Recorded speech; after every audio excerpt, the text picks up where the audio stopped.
welcome back for the last card in this card kit series.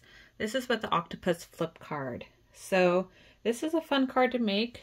I have my instructions that show you how to cut and fold and die cut with the special products to make this card. So if you want to know all the specific dimensions, it's in the instructions. But this is what the card looks like. It has some ink blending on the top. It has this special die cut that makes this card shape. When you open it, the sentiment flips down. And it's like the front and back of this octopus image, which is really cute. There's also a little strip of paper here, strip of paper there, and cute little gems just to decorate. And on the back, it's showing what products were used from art impressions. So let's take a look at how to do this card. The kit has everything you need except for a few other items, which we'll talk about. All right, so your kit should have the card base. It has these score lines in it. You should have 2 little strips of paper. Now, please keep in mind that your papers might be a little different. So this one has a little different ocean waves than this one, and that's okay. There's a lot of different papers you can use, so please don't worry if something has been a little different than our sample card. But they're meant to correspond, so it still looks really nice. And the other piece you should have is a cupcake and some little gems as well. Now, what you're gonna need for this card is some adhesive to glue down the paper strips, and then you're also going to need some kind of ink and a blending tool. So I have the Distress Oxide Broken China ink. The Oxide is a little creamier, so I think it's easier to blend with. And I have this kind of brush, but you can use different ink, different brushes, different blending foams, whatever you have is great. And I'm also going to use a piece of paper to protect my surface. So let's make this card together. It's really easy because all you have to do is fold right here. That's it. So that's kind of the bulk of your card. It's already been prepared for you, but don't forget to make this. Just follow the instructions that are given here. Now I'm going to glue my little wavy paper down.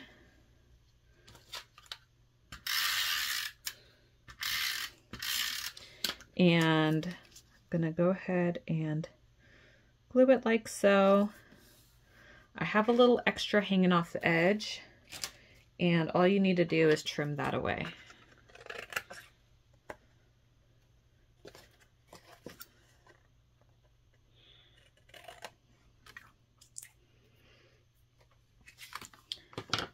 So we used a thicker strip on the front. Now on the inside, we're going to use the thinner strip. So go ahead and glue that down as well.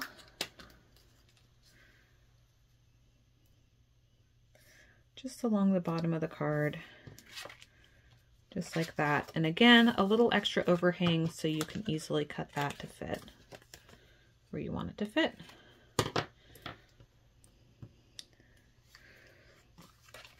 All right, so now is the ink blending. I have my scratch paper here. I'm going to open up my ink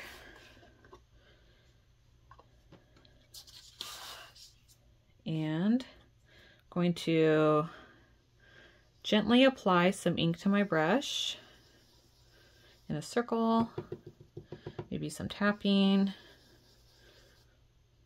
Got some ink on my brush.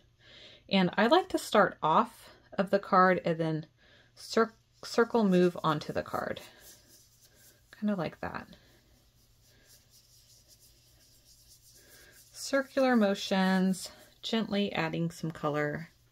Once you use up all your ink, go ahead and grab some more from your ink pad and circularly blend. I like to kind of feather it out a little lighter as I come in. Do some circular motions. And it's meant to remind you of the ocean for this octopus. Let's grab some more ink. and I like to start on the scratch paper and roll on to avoid really harsh lines. So you can do as much or as little ink blending as you want.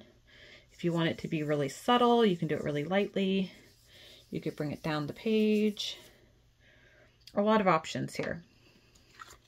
But just like that, I've added some ink and I've made my edges stand out a little bit more. And I think it's pretty.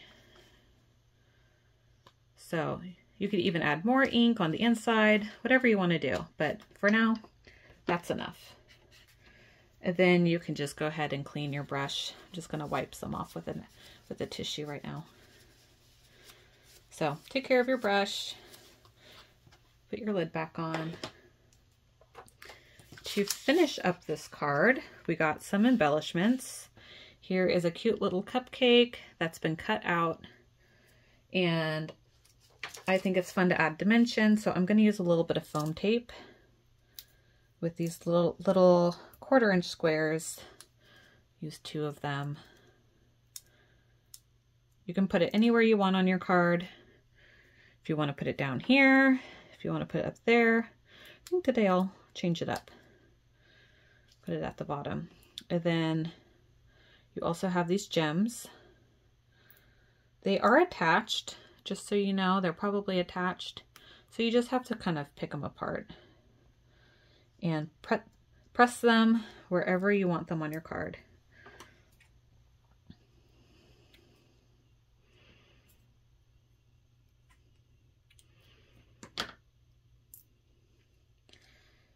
I like to just kind of scatter them around like bubbles.